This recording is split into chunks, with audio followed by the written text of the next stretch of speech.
on to Primetime Mitch, and today I'm going to do a quick review on a cult classic from 1991 directed by Wes Craven, and that is The People Under the Stairs. This video contains spoilers, just so you know. If you haven't seen The People Under the Stairs, I urge you to watch it and then watch this review, and you can give me your thoughts as I'm about to give you mine now. Like, subscribe, comment and share. Thank you in advance.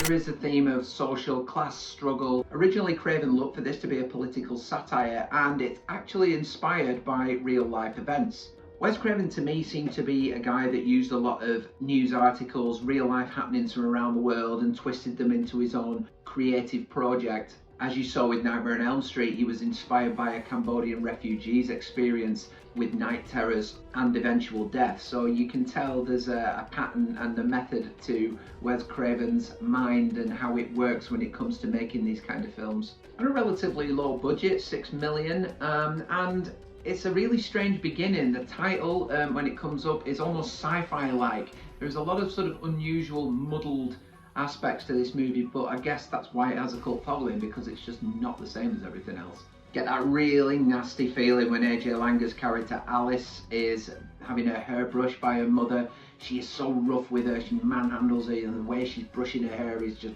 bang, bang, bang. It's so unpleasant. It really sort of makes you feel a little uneasy to see a minor treated in that way. Craven casts Everett McGill and Wendy Robbie, having seen them in Twin Peaks a year before playing a couple. They are a much twisted version of it in this and are perfect for the roles in my opinion. You can tell when the father's brought in to discipline Alice and he never once looks at her, he looks past her the whole time. It's absolutely psychotic. There's no normality in that household whatsoever. Not even preparing the meat after he's shot it and just spitting out the buckshot. But also, from a personal point of view, I thought they were living in luxury at that point in that particular scene in the opening stages. That's very different as the movie progresses. You start seeing that the house is really dark and ugly looking. It's like a complete contrast to the rest of the neighborhood, which is actually quite bright and floral. The mother is dolled up to the nines and looks really out of place amongst the grey, decaying exterior of the house when she opens the door. It's really unusual to see rich folks living in such a grimy environment. Every room is just cluttered with filth. It was not what I expected after the opening scene when he's eating by the fireplace.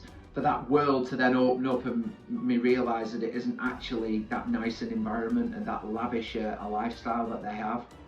I think that this household is the way it is because it shows how depraved they are. There's some great shots in this movie, some great visuals. There's a wonderful corridor shot at one point which almost looks like a CCTV footage. It's almost like a found footage angle. I really like that. You start noticing that they call each other mommy and daddy, which is strange. It's not absolutely uncommon, but you kind of, to see it being said in front of the girl and it just doesn't seem right. And then he comes running out like a bondage version of RoboCop, so that sort of confirms what kind of people they are behind closed doors. Obviously they're a lot worse as it goes on, but yeah, you get an idea straight away as soon as you see that creepy fetish costume come out.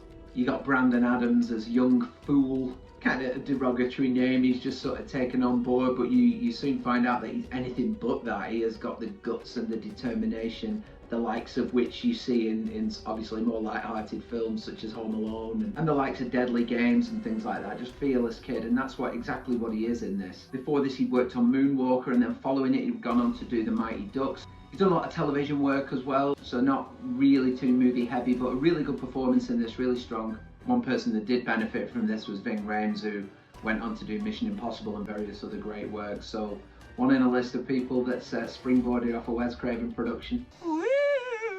Alice talks about being the only one that has remained in the upper realms of the house and not been cast down to the depths. What about you? How come they haven't put you in the cellar? I do not see or hear or speak evil.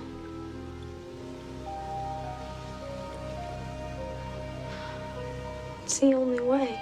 She's almost the angel, because they seem to have some obvious religious obsession. They mentioned burning hell so many times I lost count, that they see her as still maintaining that innocence, and that's why she hasn't been treated like the rest of them. Obviously that plays against their monstrous behaviour there, because there's only going to be 2 people in this whole movie that are going to burn in hell. A burn in hell. Burn in hell. You see Roach come into it, and he has had his tongue cut out. I mean, it's so unfortunate and unpleasant to see, but he remains spirited. He has obviously been interacting with Alice on numerous occasions.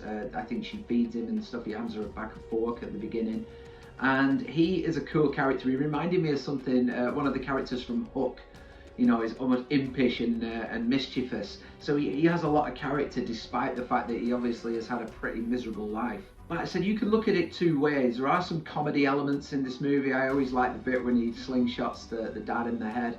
You could look at it one of 2 ways. You could look at it as twisted comedy with a horror topping, or you could look at it as real horror but with just comedy sprinkled over the top. I don't know which way to go, because the situation in the story is actually horrific, but there is some really charming elements in it which do make you chuckle. I absolutely love the tagline that in every neighbourhood there is one house that adults whisper about and children cross the street to avoid. Absolutely can relate to that. I'm pretty sure everyone in their childhood had one place they didn't want to go near, or they were afraid of, or if the ball went in over the wall into the garden, you just bought another ball. Overall, I really liked The People Under the Stairs. I think if I watched it again, I'd probably like it a little bit more. It was okay. I wouldn't say it was an amazing production. I think Craven's top tier doesn't involve this one, but it's certainly banging on the door, trying to get out, no pun intended. And if you want to have fun with a horror, absolutely go with this one. It's well worth a watch. I would watch it again.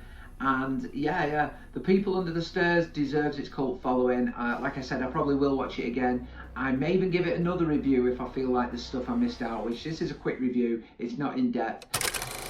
That's my quick review for The People Under the Stairs, directed by Wes Craven. Worth a watch, and even more worth so, please smash a like down below, hit that subscribe button, that notification bell. When it comes to the big screen or the small screen, the average movie lover has always got something to talk about, and I'm always here to talk about it. Have a good day, guys. I'll catch you next time.